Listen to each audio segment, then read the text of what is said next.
अस्सलामुअलैकुम। इश्क़ रमज़ान में आपको खुशामदीद कहेंगे। मैं हूँ आपके साथ सीमन हाशमी और मेरे साथ हैं अबू सर मौसम। अस्सलाम वालेकुम आप सबको, और उम्मीद करते हैं कि आपका आज का रोज़ा भी खैरियत से गुजर रहा होगा। नाज़रीन, आज चूँकि आपको सबको मालूम है कि 21 रमज़ान मुबारक है, लेकिन आज के दिन एक इंतहाई अफसोसनाक वाक़या पेश आया जिससे पूरी इंसानियत जो है वो लरज़ उठी। 21 रमज़ान को मौला अली हज़रत अली रज़ियल्लाहु अन्हु का यौम शहादत है, और आज हम सब इसी बारे में बात करेंगे कि किस तरह से उस लानती शख्स ने, अमर इब्न मुलजिम ने 19 रमज़ान को जब ज़रब लगाई और उसके बाद 21 तारीख को 21 रमज़ान को शहादत हुई हज़रत अली अलैहिस्सलाम की। तो आज हम उनके बारे में बात करेंगे और ये भी बात करेंगे कि हज़रत पाक सल्लल्लाहु अलैहि वसल्लम जो हैं उनके बारे में क्या कहते थे। हमारे सामने चंद हदीस हैं। सिमल, अगर मैं उस बारे बात करूँ कि कहा क्या कि जिसका मैं मौला उसका अली मौला, अली हक़ के साथ है और हक़ अली के साथ है। अली की मिसाल मेरे साथ ऐसे है जैसे सर को बदन से। नबी पाक सल्लल्लाहु अलैहि वसल्लम फरमाया करते थे, इल्म का शहर हूँ तो अली हैं। फिर उम्मत में मेरे बाद सबसे ज़्यादा इल्म रखने वाला अली इब्ने अबी तालिब है। और हज़रत अली की सखावत की अगर हम बात करें, उनके इल्म की अगर बात करें, हम उनकी शुजात की बात करें, उनकी अदल की बात करें, तो उसकी मिसाल पूरी दुनिया में नहीं मिलती। हज़रत अली वो पहले 13 साला बच्चे थे जिन्होंने इस्लाम कबूल किया, और उसके बाद नबी पाक सल्लल्लाहु अलैहि वसल्लम के हमेशा साथ रहे, एक भरपूर कंपेनियन के तौर पर भी, एक भाई के तौर पर भी।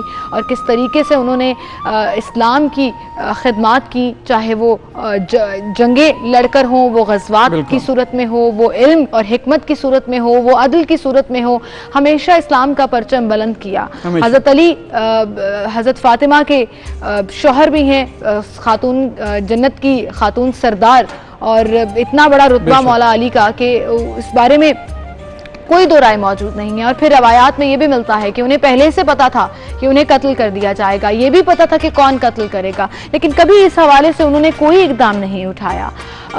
इन तमाम चीज़ों पर आज हम प्रोग्राम में बात करेंगे, और हमारे साथ जो गेस्ट पैनल मौजूद होगा वो भी हम आपको बताएंगे। हमारे साथ मौजूद होंगे सैयद अहमद इकबाल रिजवी साहब, जिन्होंने हमें ज्वाइन किया है।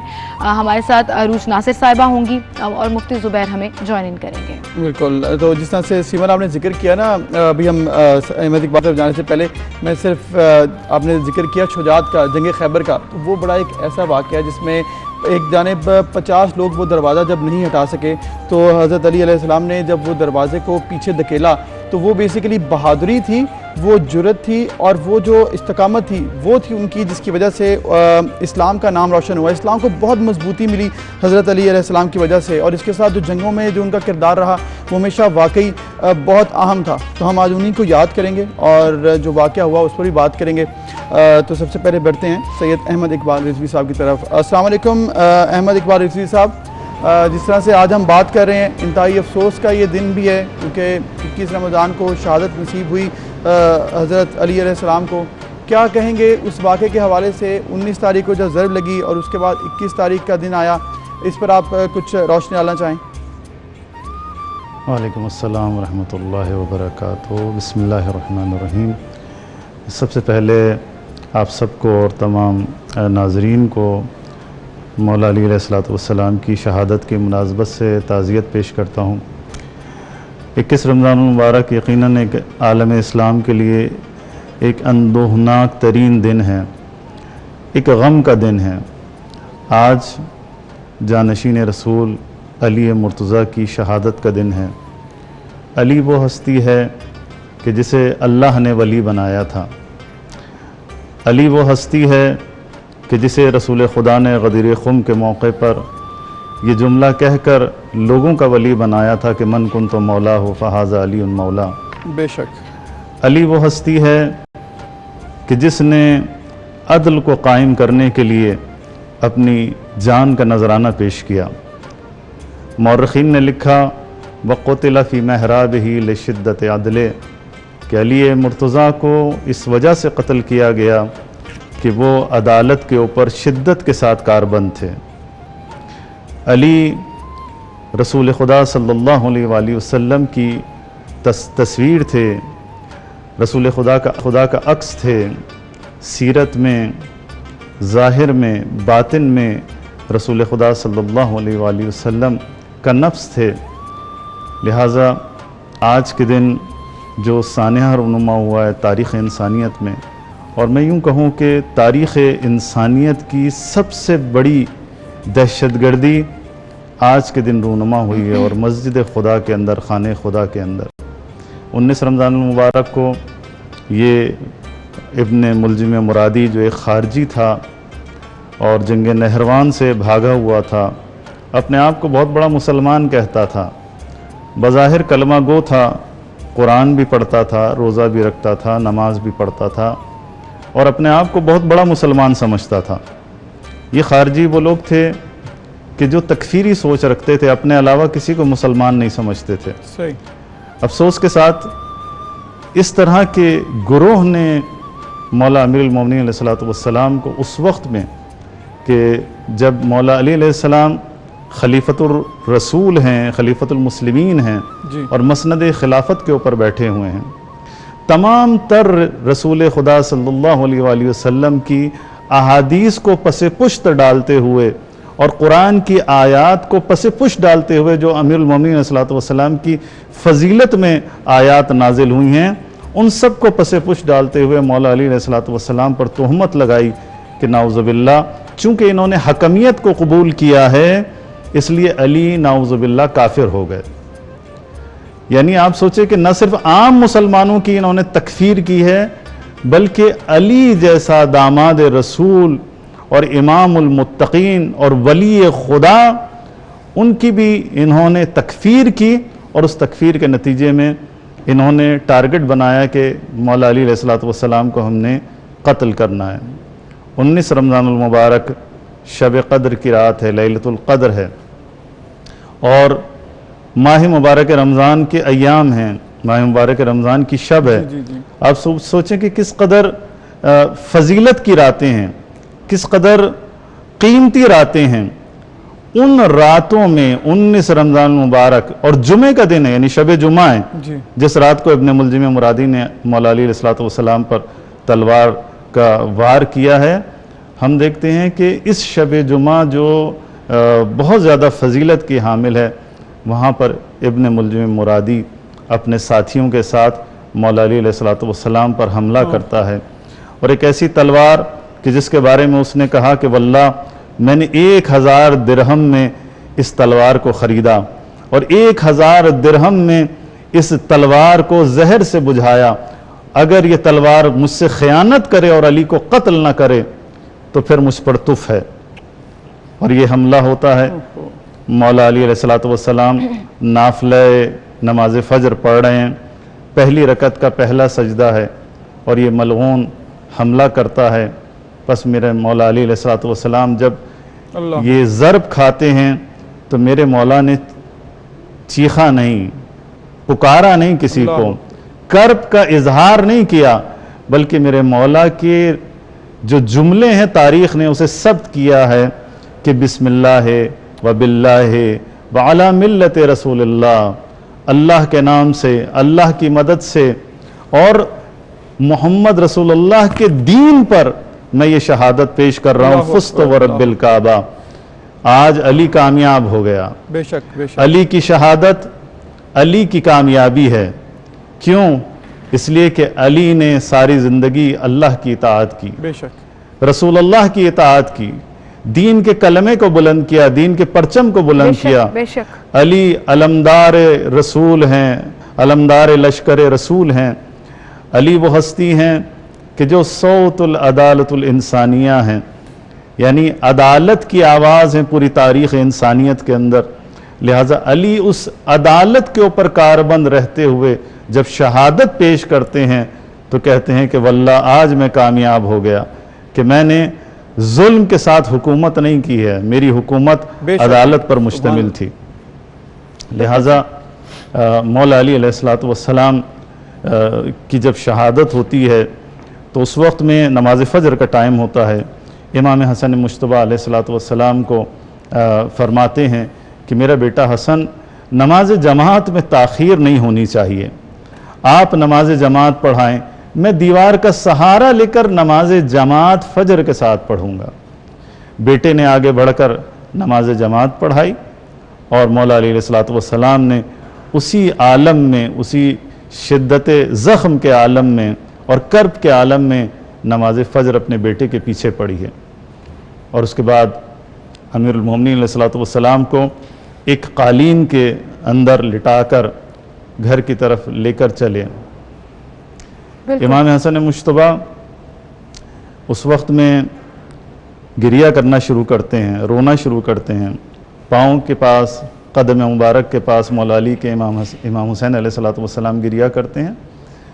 तो उस वक्त इमाम अली अलैहिस्सलाम इमाम हसन मुश्तबा को ख़िताब करके कहते हैं कि मेरे बेटे, मेरे लख्त जिगर, गिरिया क्यों कर रहे हो?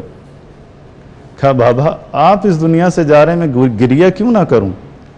तो वहाँ पर एक दफ़ा मौला अली अलैहिस्सलाम ने कहा कि ए हसन, देखो अंबिया मेरे सामने खड़े हैं, रसूल खुदा मेरे सामने खड़े हैं, खदीजतुल कुबरा मेरे सामने खड़ी हैं, हज़रत फ़ातिमतुज़ ज़हरा मेरे सामने खड़ी हैं। ऐ मेरे बेटा हसन, अगर आप बेताब होगे तो ये अंबिया क्या कहेंगे कि अली का बेटा इस मुश्किल वक्त में सब्र ना कर सका। लिहाजा मेरे बेटे सब्र करना है, ये सब्र का मकाम है। क्या बात है, ये शान मौला अली रज़ियल्लाहु अन्हु की ही हो सकती है। नाज़रीन आपको बताएं, हमें मुफ्ती ज़ुबैर साहब भी ज्वाइन कर चुके हैं, अरूज नासिर साहिबा भी हमारे साथ मौजूद हैं। गुफ्तगू का सिलसिला हम यहीं से आगे बढ़ाएंगे, लेकिन उससे पहले एक छोटी सी ब्रेक की तरफ जाना है। ब्रेक लेते हैं, फिर हाजिर होंगे।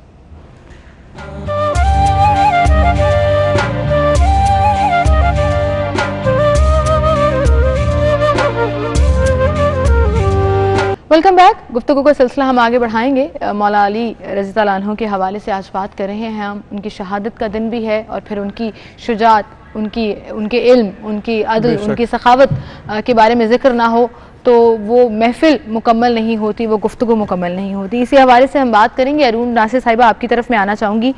अगर हम बात करें इल्म की, तो मौला अली के बारे में कहा जाता है कि नबी पाक सल्लल्लाहु अलैहि वसल्लम ये फरमाया करते थे कि अगर मैं इल्म का शहर हूँ तो उसका दरवाज़ा अली है।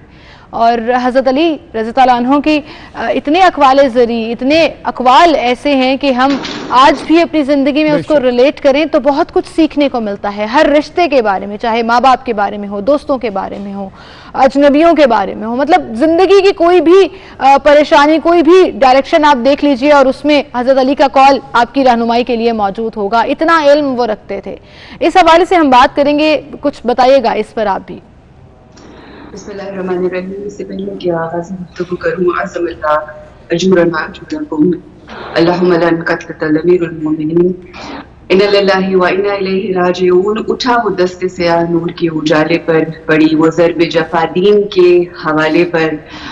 बस एक वार से सदियों के ख्वाब टूट गए, दिलों से मान सहर से पयाम रूठ गए। दयारे गैर में गूंजी निदाए वजहुल्लाह, दयारे गैर में गूंजी निदाए वजहुल्लाह। सदाए इश्क थी सुभान रब्बियल आला, और रुकू में झुक गया इज्जत के आसमान का सर। बलाएं लेने लगी उठ के इन नमा की सहर। बेशक हम और आप वाकिफ हैं, सीमल आप सब जानते हैं गुजर के ये बहुत ही मुश्किल दिन है, कठिन दिन है, और उस जात के हवाले से ये दिन है कि जो खुद मुश्किल कुशा है। बेशक आपकी जात जो है, आपकी जात पाक हर लिहाज से हमारे लिए मशले राह है। आपने तस्करा किया कि किस तरह से उनका इल्म और उनकी सखावत और उनकी शुजात जो है हमारे लिए मशले राह बन सकती है। तो मुख्तलिफ अगर हम देखें मौला की जिंदगी के वाक़यात, तो हम ये सब जानते हैं कि खुलफाए राशिदीन जो हैं, जनाब अबू बकर सिद्दीक रज़ी अल्लाह ताला अन्हु, हजरत उमर रज़ी अल्लाह ताला अन्हु, ये वो लोग हैं कि जिन्होंने अपने दौर में तमाम जो फैसले जहां पर आके उनकी अक्ल में नहीं कोई चीज आती थी या उनको समझ में नहीं आता था, वो इमाम अली इब्न अबी तालिब अलैहिस्सलाम की बारगाह में आते और आपसे तमाम फैसले करवाए जाते। इसकी दो मिसालें मैं देना चाहूंगी क्योंकि ये इल्म की बिना पे किए गए फैसले थे, क्योंकि रसूल अकरम आका दो जहान का जो मुंतकिल हुआ हुआ इल्म था वो इमाम अली इब्न अबी तालिब के पास था कि एक मर्तबा एक औरत, दो औरतें लेकर आई एक बच्चे को कि ये मेरा बेटा है, दूसरी ने कहा ये मेरा बेटा है, और जब उनसे उनके लिए फैसला करवाया गया तो इमाम ने अपने गुलाम कंबर को कहा कि जाओ एक आरा लेकर आओ। आरा लाया गया और जब उस बच्चे को बीच में से काटने लगे जनाबे कंबर, तो जो अदर हकीकत जो एक माँ थी वो रुक गई और उसने कहा कि आप ये बच्चा जो है इस दूसरी माँ को दे दें। और इमाम अली इब्ने अबी तालिब जो है वो मुस्कुराए और उन्होंने कहा कि ये दरअसल ये बच्चा जो है ये इस औरत का है जिसने कहा कि मैं लेट गो कर रही हूँ। और उस वक्त वहां पर मौजूद हजरत उमर रजी अल्लाह ताला अन्हु ने ये इरशाद फरमाया कि इमाम अली अगर आप ना होते तो मैं उमर हलाक हो जाता। तो ये इल्म और ये शुजात, और शुजात की जब हम बात करते हैं तो शुजात का एक पहलू तो ये है कि इमाम अली इब्ने अबी तालिब ने खैबर का डर उखाड़ कर फेंका, तमाम जंगों में सरे फहरिस्त रहे, हर जंग में कि हर जंग में ला फतह इल्ला अली ला सैफ इल्ला जुल्फिकार जो सदाएं बुलंद हुई हमारे मौला और हमारे अमीर के लिए। दूसरी तरफ हम देखते हैं कि जब आकाए दो जहान मोहम्मद मुस्तफ़ा सल्लल्लाहु अलैहि वसल्लम इस दुनिया से चले जाते हैं, विसाल फरमा जाते हैं, पर्दा कर जाते हैं, उसके बाद दर हकीकत इमाम अली इब्ने अबी तालिब की हकीकी शुजात का मुजाहिरा उनकी खामोशी की सूरत में और उनके जब्त की सूरत में और उनकी शुजात हम वहां पर देखते हैं। मुंह से बोल देना, मुंह से लड़ लेना, तेग को उठा लेना ये आसान है, मगर हक की बात के ऊपर जिसे कहते हैं कि हक को बचाने के लिए जिस तरह से उस माँ ने उस बच्चे को लेट गो किया, इस तरह से दीन इस्लाम को बचाने के लिए जिस तरह से जो शुजात इमाम अली इब्ने अबी तालिब ने इख्तियार की आकाए दो जहान मोहम्मद मुस्तफ़ा के जाने के बाद मैं समझती हूँ वो हम सब लोगों के लिए नमूना है और हम सबको जोश से ज्यादा होश के साथ और इमाम अली इब्ने अबी तालिब की जो हिकमत है उसके साथ हमें अपनी जिंदगी को गुजारने की जरूरत है। आपने बजा फरमाया रूद नासिर साहिबा। मुफ्ती ज़ुबैर साहब आपकी तरफ आएंगे और जिस तरह से हम बात कर रहे हैं हज़रत अली अलैहिस्सलाम की ज़िंदगी के बारे में, फिर शहादत का दिन आया, अगर बात करें जो सफ़र था ज़िंदगी का हुज़ूर पाक सल्लल्लाहु अलैहि वसल्लम के साथ, फिर हिजरत का जब वक्त आया तो उन्होंने अपने बिस्तर पर सोने का उस रात को कहा कि आप मेरे बिस्तर पर लेट जाइए। फिर जो शुजात की अजीम मिसालें हैं, जंग खैबर है या इस तरह से दीगर जंगों में जिस तरह से उनका किरदार रहा, इल्म के हवाले से जो रवायत हैं, क्या कहेंगे आप आज के दिन के हवाले से? बिस्मिल्लाहिर्रहमानिर्रहीम नहमदुहु व नुसल्ली अला रसूलिहिल करीम अम्मा बाद। हज़रत अली करमल्लाहु वजहु, हज़रत अली रज़ियल्लाहु ताला अन्हु, सैयदना हज़रत अली क़ुर्रतु अयुनिना व क़ुलूबिना, हमारे आँखों दिल दिमाग की ठंडक, हमारे ईमान का जुज़्व और हमारे ईमान का कुल, हमारे ईमान का लाज़मी हिस्सा, सैयदना अमीरुल मोमिनीन हज़रत अली रज़ियल्लाहु ताला अन्हु का तज़किरा इतना खुशबूदार, इतना हसीन, इतना प्यारा होता है कि दिल चाहता है कि वक़्त अपनी तमाम तर वुसअतों के साथ फैलता चला जाए और ये हसीन, ठंडा, प्यारा, आला, शानदार, उम्दा, खूबसूरत और इंतहाई मुक़द्दस और बाबरकत तज़किरा कभी ख़त्म ना हो। रसूलुल्लाह सल्लल्लाहु अलैहि वसल्लम ने फरमाया, अल्लाहुम्मा वाली मन वाला, अल्लाहुम्मा आदि मन आदा, ए अल्लाह जो अली को दोस्त रखे तू उससे मोहब्बत फरमा, जो अली से अदावत और बुग़्ज़ रखे ए अल्लाह तू उससे अदावत और बुग़्ज़ फरमा, तू उससे दुश्मनी फरमा। आप सल्लल्लाहु अलैहि वसल्लम ये दुआ कर रहे, 1400 साल गुजर गए, हर खतीब जुमे के वक़्त में आपने अली के इल्म से मुताल्लिक, हज़रत अली के इल्म से मुताल्लिक सवाल किया। 1400 साल में हर खतीब जुमा हज़रत अली रज़ियल्लाहु ताला अन्हु के डिसीजन पावर, उनके इल्म, उनकी शानदार फ़क़ाहत को यूं बयान करता है, अक़ज़ाहुम अली। आप सल्लल्लाहु अलैहि वसल्लम ने फरमाया था सहाबा की मजलिस के अंदर सहाबा को मुखातब करते हुए, तुम में सबसे बेहतरीन फैसला करने वाला, सबसे आला फैसला करने वाला अली है। आप सल्लल्लाहु अलैहि वसल्लम ने तबूक के मौका पर हज़रत अली रज़ियल्लाहु ताला अन्हु को मदीना मुनव्वरा के अंदर रखा तो आप सल्लल्लाहु अलैहि वसल्लम से हज़रत अली ने शिकवा किया, या रसूल अल्लाह आप भी के साथ ही मैं जाना चाहता हूँ। आप सल्लल्लाहु अलैहि वसल्लम ने उस मौके पर क्या खूबसूरत जुमला इरशाद फरमाया, अली अंता फिद दुनिया अंता अखी फिद दुनिया वल आखिरा, ये एक मौके पर फरमाया और एक और मौके पर इसी तबूक के मौके पर फरमाया, अंत बिमंजिलति मिन्नी हारून मिन मूसा, तुम मेरे लिए ऐसे हो जैसा कि मूसा अलैहिस्सलाम के लिए हज़रत हारून अलैहिस्सलाम थे, लेकिन ला नबीया बादी, हारून अलैहिस्सलाम तो नबी थे,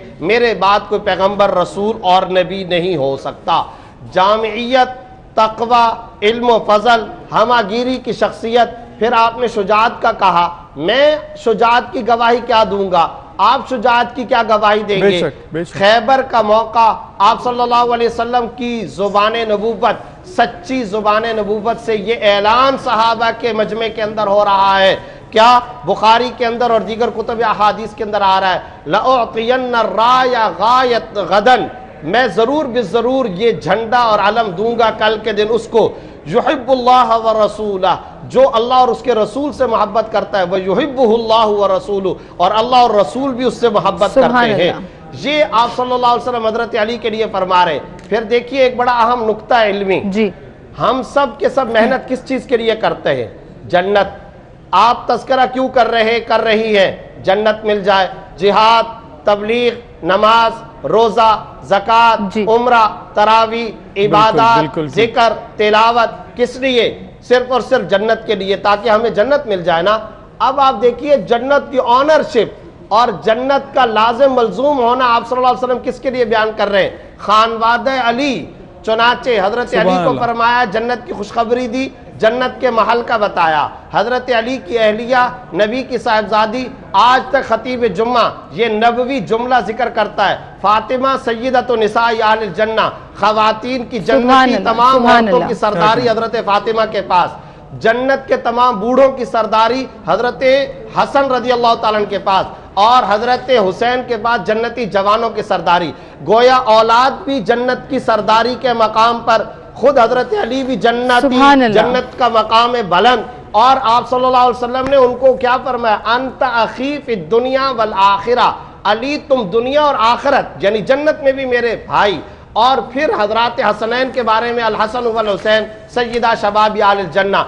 पता चला अगर मैं और आप जन्नत हासिल करना चाहते हैं तो इस खानवादा अहले बैत से मोहब्बत ये लाज़िम है, इसका जन्नती तस्करा है। अगर मैं और आप जन्नत चाहते हैं, इतरतु अहलिल बैत और इस खानवादे के नुकूशे पा पर चलेंगे, जन्नत मिलेगी। और एक जरूर बात मैं जिक्र करना चाहता हूं, आपने आज कहा कि आज के दिन के लिए, तो देखें हजरत अली रजी अल्लाह ताला अन्हु के इन तमाम तर फजाइल और मनाकिब के साथ साथ एक तो अली रजी अल्लाह ताला अन्हु के इल्म के नुकूशे पा को हमें समझना, तकलीद करना, उस पर चलना चाहिए। दूसरा हजरत अली और खुलाफाए सलासा की आपस में मोहब्बत, जैसा कि अभी हमारी मोहतरमा खातून ने फरमाया। हजरत उमर क्या फरमा रहे? लौला अलीजुन लहालका उमर, अगर अली ना होते उमर हलाक हो जाता, ये हजरत उमर फरमा रहे। और इधर आप अंदाजा लगाइए हजरत अली की मोहब्बत का क्या आलम।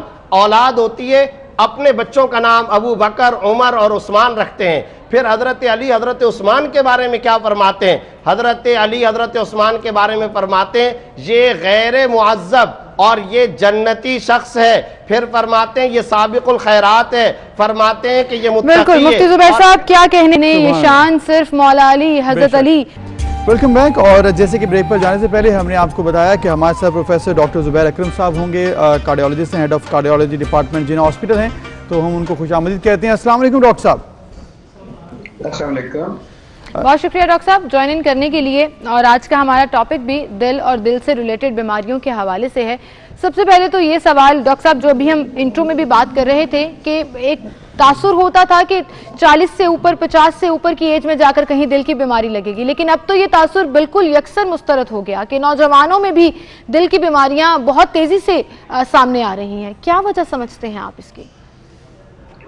आप बिल्कुल सही कह रही हैं। इनिशियली जब हम डॉक्टर बने थे तो 40 से कम अगर कोई चेस्ट पेन के साथ कंप्लेन करता था तो हम उसको यूजुअली यही कहते थे कि शायद ये मस्कुलर पेन है, और इसी चीज़ वगैरह भी क्लियर थी। और यूजुअली हार्ट अटैक्स जो थे वो 50s और 60s की एज में मिलते थे जी। बट आपको सुन के ताज्जुब होगा कि अब हमें 20s और 30s में भी यंग बच्चे हार्ट अटैक्स के साथ जो है हमारी एमरजेंसीज में प्रेजेंट कर रहे हैं। और अमूमन जो क्लिनिक्स में भी हम देखते हैं कि अमूमन पहले ये होता था कि औलाद जो है अपने वालिदैन को लेके क्लिनिक्स में एंटर होती थी कि जी हमारे वालिदैन को हार्ट प्रॉब्लम है, और अब रिवर्स भी होना शुरू हो गया और अमूमन पेरेंट्स जो है अपने बच्चों को हार्ट प्रॉब्लम्स के साथ हमारे पास लेके आ रहे हैं। जहाँ तक आपने वजूहात का पूछा, वजूहात ओवर द ईयर्स जो है सबसे इम्पोर्टेंट जो है यंग एज ग्रुप में हम जो देख रहे हैं, increased incidence of smoking, cigarette नोशी और खासतौर पे शीशा स्मोकिंग जो ऑल्दो गवर्नमेंट जो है उसके ऊपर बैन लगाया हुआ है बट फिर भी प्राइवेटली हो रही है। तो smoking is the biggest risk factor जो कि यंग एज ग्रुप में है, जो उसकी वजह से हार्ट प्रॉब्लम्स हो रही है। दूसरी चीज जो है हमारा सेडेंटरी लाइफस्टाइल है। एक जमाने में हम साइकिलिंग करते थे, हमारे स्कूल्स में जो थी प्ले ग्राउंड्स थी, स्पोर्ट्स जो थी कंपल्सरी थी। अब आपको पता है कि स्कूल्स में जो है there are no play grounds, कोठियों में स्कूल खुल गए हैं और ज्यादातर काम जो है लैपटॉप ओरिएंटेड और टैब ओरिएंटेड हो गया और स्पोर्ट्स की तरफ तवज्जो नहीं है और उसकी वजह से जो सेडेंटरी लाइफस्टाइल और हर बंदा जो है ये साइकिल मोटरसाइकिल जो है यूज कर रहा है, उसकी वजह से वजन बढ़ने की जो शिकायत से जो है चाइल्डहुड के अंदर जो है ओबेसिटी जो है बहुत कॉमन हो गई है और खाने के लाइफस्टाइल हमारा बहुत खराब हो गया है। जिस तरह के आपको पता है जंक फूड जो है बहुत कॉमन हो गया है और हर किस्म के फूड चेन्स जो है there so many their home deliveries का फैशन शरायत कर गया है और लैक ऑफ एक्सरसाइज, ओबेसिटी और जो सेडेंटरी लाइफस्टाइल है along with smoking, that is the biggest factor for the childhood और जो एडल्ट्स में 20s और डॉक्टर साहब जैसे आपने जिक्र किया है मतलब आपने कहा कि एक तो फूड इनटेक हमारी जो पैटर्न्स हैं वो मुख्तलिफ हो चुके हैं, एक्सरसाइज नहीं है और इसके अलावा यंग एज में ये सिगरेट नोशी की वजह से। अब आप ये बताइएगा कि जिस तरह से आपने जिक्र किया ओवरऑल जो एक वजह ये तो यंग एज के लिए हो गया, एंजाइटी का कहा जाता है, इसके साथ टेंशन, शुगर, ब्लड प्रेशर, क्या ये भी वजह होती है और क्या जेनेटिक्स में भी होता है? आपकी अगर फैमिली में बड़ों को है या भाई बहनों को तो आपको भी होगा, इस बारे में भी कुछ ऐसा मामला है? इनके रिस्क फैक्टर्स जो है दो किस्म के हम risk factors for heart problems करते हैं, one are modifiable and the other are non modifiable. जहां तक नॉन मॉडिफाइबल है वो ये है कि आप उसके मतलब कुछ नहीं कर सकते, जिस तरह के आपने जेनेटिक्स कहा कि अगर आपके जीन्स में है तो you have got increased chance of getting a heart disease, but obviously अगर आपके जीन्स में और आप स्मोकिंग आप शुरू कर देते हैं, वेट गेन कर लेते हैं, एक्सरसाइज नहीं करते तो ऑब्वियसली उसका रिस्क जो है ग्रीन से इंक्रीज कर जाता है। और जहां तक मॉडिफाइबल रिस्क फैक्टर्स है, जहां तक मैंने आपको बताया कि अगर आप सेडेंटरी लाइफस्टाइल और वजन आप बढ़ा रहे हैं तो शुगर अगर आपको फैमिली में अगर आपके 40s में होनी थी तो वो 30s में हो जाएगी और इसी तरह ब्लड प्रेशर भी अर्लियर एज पे जो है वो आपकी आ जाएगा। तो इसी तरह शुगर, ब्लड प्रेशर जो कि हो सकता है 50s या 60s में आप सफर करते हो उस प्रॉब्लम को, जो कि पेरेंट्स पे आपके आया था, तो शायद आप 30s या 40s में आ जाएंगे और इसी के साथ आपको हार्ट प्रॉब्लम भी अर्लियर एज ग्रुप में आ जाएगी। बिल्कुल बिल्कुल सही। अच्छा डॉक्टर साहब, जैसे अभी हम जिक्र कर रहे थे लैक ऑफ एक्सरसाइज और बहुत सी चीज़ें जो हैं वो तो रिस्क फैक्टर्स में शामिल हैं, लेकिन यहाँ पर पाकिस्तान में ख़ास तौर पर ऐसी रेशो बहुत ज़्यादा है जो हार्ट अटैक हुआ और वो शख्स जांबर ना हो सका और इस दुनिया से चला गया। इतना स्वेयर हार्ट अटैक क्या एकदम से आ जाता है या इससे पहले कुछ सिम्टम्स होते हैं, कुछ साइंस होते हैं जो हम मिस कर रहे होते हैं? सो मैं बेसिक साइंस एंड सिम्टम्स की भी बात करना चाहूँगी ताकि लोग अलर्ट रहें, कोई भी चीज़ मिस ना हो कि खुदा ना खास्ता ऐसा ना हो कि एक ही दफा का हार्ट अटैक जो है वो जिंदगी ले जाए। बहुत आपने इंपॉर्टेंट क्वेश्चन जो पुट अप किया मुझे। सबसे पहले आपको अपनी रिस्क फैक्टर प्रोफाइल का पता होना चाहिए। लेट्स से अगर आप स्मोकर है, आपको शुगर है, आपको ब्लड प्रेशर है और आपकी फैमिली हिस्ट्री है और खास तौर पे आप बीइंग अ मेल आप 45 से ऊपर है और बीइंग अ फीमेल 55 से ऊपर है, तो ऑलरेडी आप मुख्तलिफ रिस्क फैक्टर्स कैरी कर रहे हैं। तो किसी भी किस्म के सिम्टम्स जो कि आपको अनयूजुअल लगे उनको बिल्कुल आप इजी ना लें। सबसे पहले मैं आपको बता दूं कि रिगार्डिंग कुछ पेशेंट्स जो है, जिस तरह आपने बताया कि डायरेक्ट उनका पहला सिम्टम ही जो है हार्ट अटैक की सूरत में होता है और हार्ट अटैक की सूरत उनको पहले कोई एंजाइना के वार्निंग सिग्नल्स नहीं होते और हार्ट अटैक में भी 50% तक पेशेंट जो है शायद इमरजेंसी में भी ना पहुंच सके। और जो इमरजेंसी में आपको पता चलता होगा कि रात को कुछ सोया, सुबह उठा ही नहीं और चेस्ट पेन हुई और वो हॉस्पिटल तक ही नहीं पहुंच सका, तो they are the unlucky ones. मगर सबसे इंपॉर्टेंट ये है कि अगर आपके रिस्क फैक्टर्स है और आपको कोई अलामात जिस तरह के चेस्ट पेन, सांस का घुटना या चेस्ट में बर्निंग होना, खास तौर पे एक्सर्शन के साथ, आप अपनी नॉर्मल एक्टिविटी से ज्यादा अगर आप कर रहे हैं, लेट्स से गाड़ी खराब हो गई, आप उस पर धक्का लगा रहे हैं, स्टेयर्स चढ़ रहे हैं और खास तौर पे खाना खाने के बाद अगर आप एक्सर्शन करते हैं तो चेस्ट पे डिस्कम्फर्ट, सांस का उखड़ना हो, तो it may be a sign of angina. और एंजाइना जो है that may be a predisposing precursor for a heart attack ultimately, क्योंकि एंजाइना में हार्ट का मसल डैमेज नहीं होता, टेम्पररी ऑक्सीजन की कमी होती है जिससे सिम्टम्स होते हैं जो कि आपको वार्निंग देते हैं, और आप एक्टिविटी रिड्यूस करते हैं तो सिम्टम्स ठीक हो जाते हैं। और अगर हार्ट अटैक अगर इसको आप ना सीरियसली लें तो ultimately this may culminate into a full blown heart attack which may be lethal if you are unlucky. और अगर आप लकी भी हैं तो उसमें जरूरी नहीं कि हार्ट अटैक से आपका दिल का पट्टा बच जाए, हो सकता है आपकी जिंदगी तो बच जाए मगर हार्ट का बड़ा हिस्सा डैमेज हो। तो इसलिए आप एंजाइना के सिम्टम्स को बिल्कुल इजी ना ले। डॉक्टर साहब वजह फरमाया आपने, तो बेसिकली हमें सिम्टम्स पे भी देखना होगा, एहतियात भी करनी होगी और इस पे विजिलेंट रहना बहुत ज़रूरी है। डॉक्टर साहब एक कॉलर हमारे साथ हैं, मोहम्मद शफी साहब हैं कराची से, वो आपसे बात करना चाहते हैं। जी अस्सलाम वालेकुम मोहम्मद शफी साहब, आप सवाल कीजिएगा, डॉक्टर साहब सुन रहे हैं आपको। जी शफी साहब क्या सवाल है आपका डॉक्टर साहब के लिए?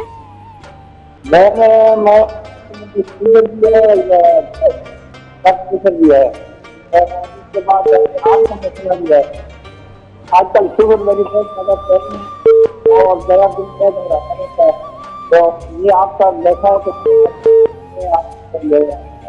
अगर आप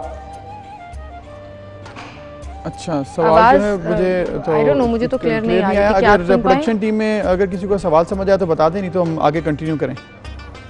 आई थिंक उनकी लाइन में कुछ डिस्टॉर्शन थी और वो नहीं समझ आ सका। डॉक्टर साहब आप सुन पाए हैं कॉलर को? आवाज ठीक है। डॉक्टर साहब जिस तरह से हम बात कर रहे थे, आपने कहा सेडेंटरी लाइफस्टाइल है, इसके अलावा और भी मसाइल हैं। कहा जाता है कि गुस्सा ना करो, एंजाइटी हो जाती है, टेंशन ना लो, हार्ट का मसला, स्ट्रेस ना करो, डिप्रेशन नहीं होना चाहिए। इससे क्या लिंक है हार्ट का? अगर जेनेटिक्स में नहीं है या है, इसके अलावा मतलब कोई इसका रोल होता है कि आप टेंशन लेते तो आपको हार्ट का मसला हो सकता है?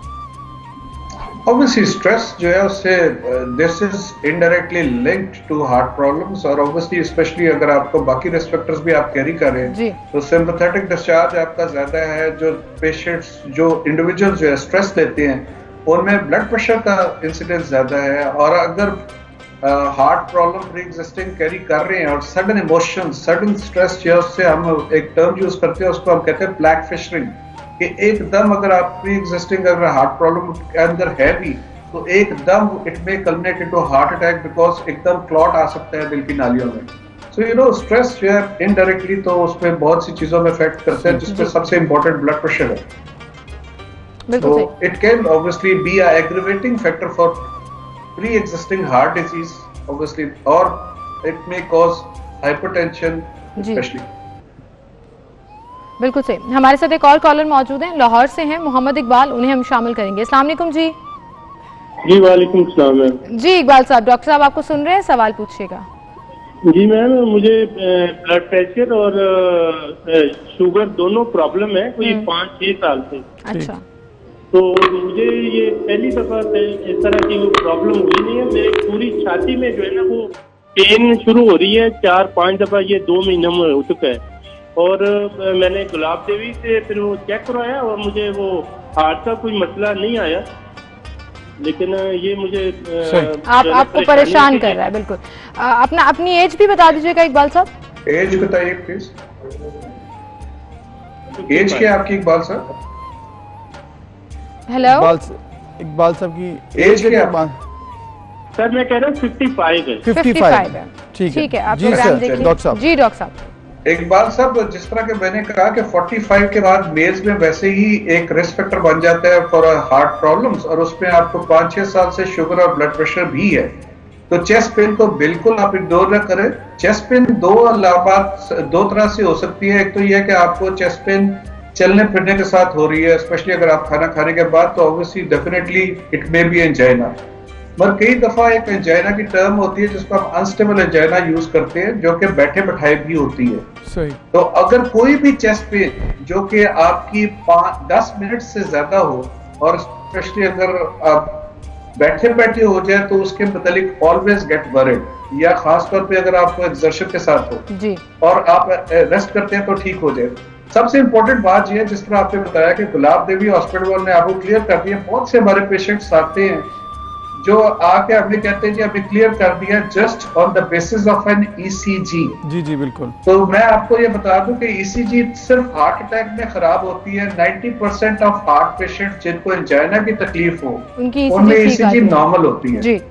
और लोग जो है उनको क्लिनिक्स में इमरजेंसी से भेज देते हैं जी आपकी इमरजेंसी बिल्कुल आपकी ईसीजी बिल्कुल ठीक है, और वही पेशेंट में भी अगले दिन फुल ब्लोन हार्ट अटैक के साथ हमारे पास प्रेजेंट कर देता है।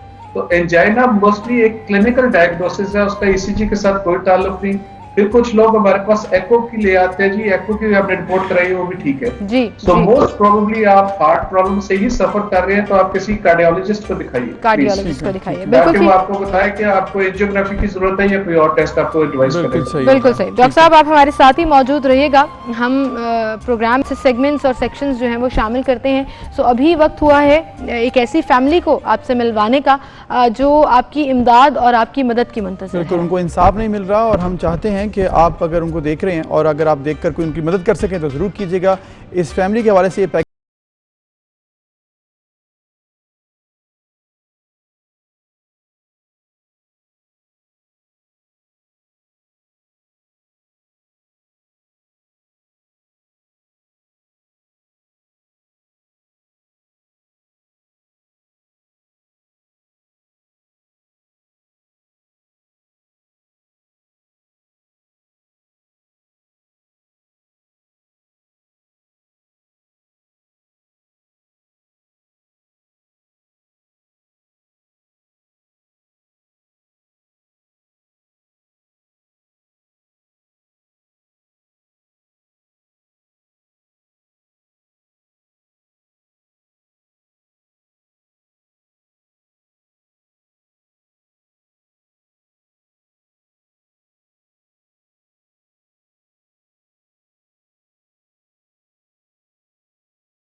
मेरे कोई कमाने वाला नहीं है, माजूर बच्चा बैठा हुआ है बस, और कोई भी नहीं है।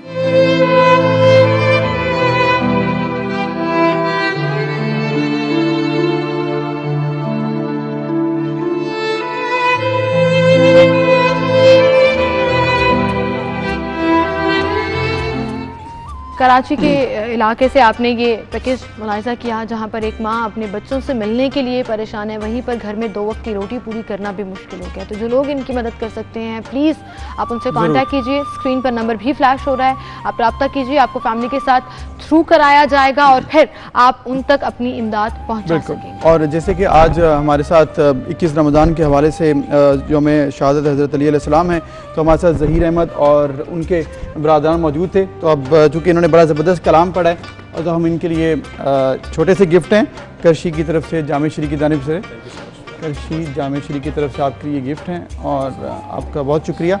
अल्लाह ताला आपको जज़ा दे और अल्लाह ताला जो है आगे भी खैरियत रखे। नाज़रीन, हमें एक ब्रेक लेनी है, इंशाल्लाह फिर मिलते हैं।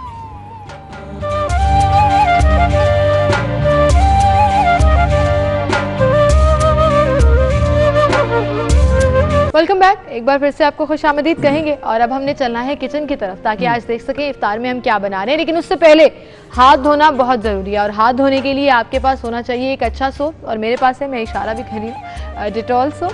डिटॉल सोप इस्तेमाल कीजिए, ना सिर्फ जर्म्स ख़त्म होंगे हाथ के बल्कि आप कोविड-19 से बचे रहेंगे। और जैसे आपने कहा कि हाथ धोना बहुत ज़रूरी है, चाहे किचन में जाने के लिए या इसके अलावा आप अगर घर से वापस आते हैं, घर से जा रहे हैं कहीं या फिर अपने काम से वापस घर पर आ रहे हैं या किसी से अगर आप कोई भी ऐसी चीज़ पर आपका हाथ लग जाता है जिस पर आपको लगता है कि पब्लिक वाली जगह है, तो मेरे ख्याल में आपको हाथ फौरी तौर पर धोना चाहिए। आई थिंक फॉर श्योर धोने चाहिए। हाँ। ये तो आपका एक मस्ट चीज़ होनी चाहिए। और उसके लिए आप डिटॉल का इस्तेमाल करें क्योंकि ये एंटी जर्म सोप होता है, तो इसके लिए आपको भी ये फ़ायदा है और आपकी सेहत भी इससे बची रहेगी, आपकी फैमिली की सेहत भी इससे बची रहेगी। तो ये आप ज़रूर ख्याल कीजिएगा। और अभी हम आपको लिए चलते हैं सायरा बासित के पास और वो आज हमारे साथ मौजूद है। देखते हैं आज वो हमें क्या बनाना सिखा रही हैं। अस्सलाम वालेकुम सायरा जी। अस्सलाम वालेकुम सीमा अबूज़र, क्या हाल है आपके? सब खैरियत से हैं? हमारे प्यारे व्यूअर्स, आपका क्या हाल है?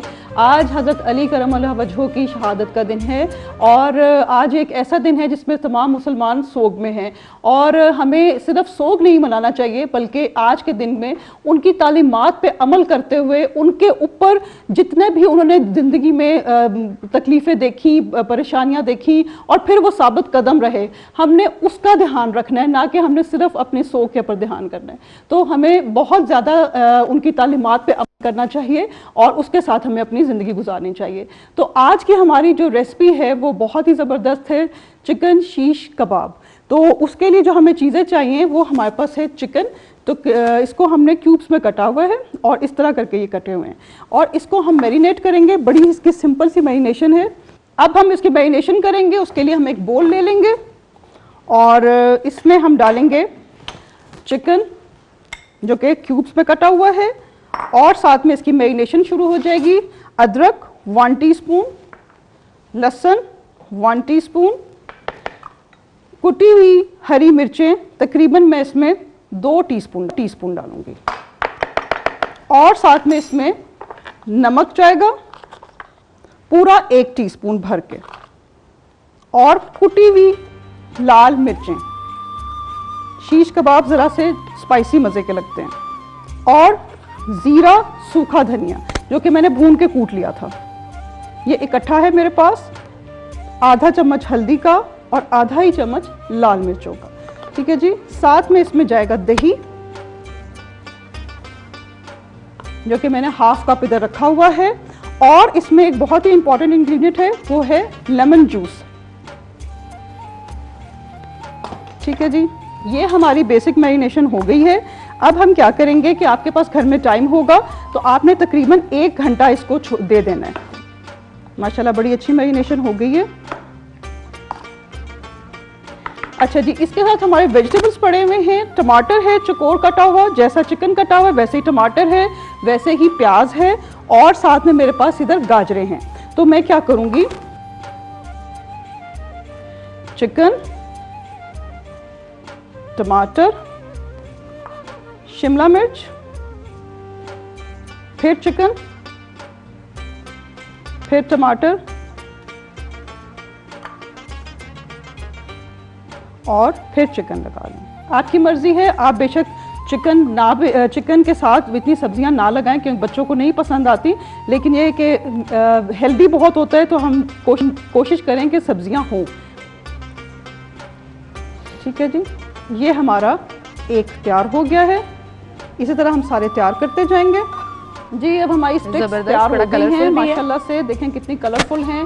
अब हम बिस्मिल्लाहिर्रहमानिर्रहीम करेंगे और अपना चूल्हा स्टार्ट करेंगे और ये फेवरेट मिजान आइडियाज ऑयल आते हैं सायरा जी को, जो कि सेहत से भरपूर है, विटामिन मिनरल से भरपूर हम यूज करेंगे और इसको थोड़ा सा गर्म होने देंगे और इस पे फिर हम अपनी स्टिक्स डाल देंगे। ठीक है जी, बहुत ज़्यादा भरेंगे नहीं वरना कुकिंग बहुत मुश्किल हो जाती है और सारी चीज़ टूटना शुरू हो जाती है। तो अभी हम इतनी ही डालेंगे, एक की है गुंजाइश। तकरीबन ईच साइड ये 5 मिनट्स लेगा और ये अच्छा सा कुक हो जाएगा और फिर हम इसको एक बहुत ही मज़ेदार चटनी के साथ सर्व करेंगे जो कि कुछ इस तरह से है। इधर मेरे पास इमली का पल्प पड़ा हुआ है जो कि तकरीबन 3 से 4 टेबलस्पून आपने इमली का पल्प ले लेना है। उसमें आप डालेंगे चाट मसाला, आधा चम्मच काला नमक, 1/4 टीस्पून और साथ में इधर दही पड़ा हुआ है जो कि 2 टेबलस्पून हम डालेंगे। चटनी तैयार है। इधर हम अपने स्क्वेयर्स की तरफ आ जाते हैं, साइड चेंज करूंगी।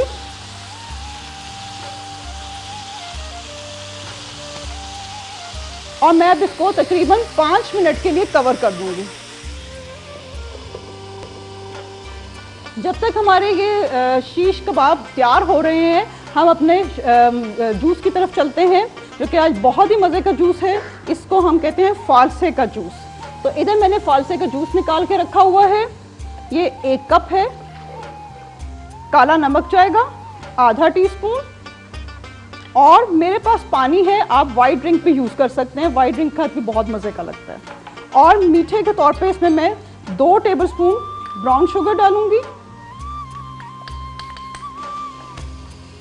करशी का जामे शीरी जो कुदरती अज्जा से तैयार किया गया है, पीने में भी बहुत मज़ेदार और सेहत के लिहाज से भी बहुत ज़बरदस्त। बिस्मिल्लाहिर्रहमानिर्रहीम।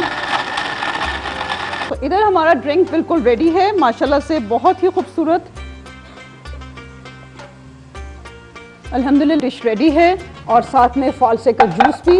इसको आप पीटा ब्रेड के साथ खा सकते हैं, गार्लिक राइस के साथ खा सकते हैं और एज ए स्नैक भी यूज़ कर सकते हैं। तो आप सबके लिए बहुत सारी दुआएं। सीमल अबूज़र, अल्लाह ताला आप सबको भी खुश और आबाद रखे, चैनल 24 को खुश रखे और हम सबकी इबादत कबूल और मंजूर फरमाए।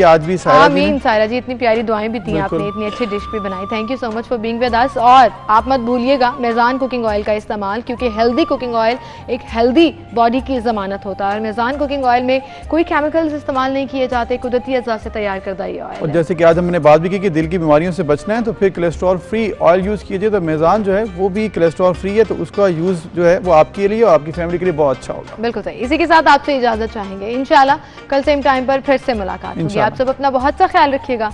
इजाज़त दीजिए। अल्लाह हाफ़िज़।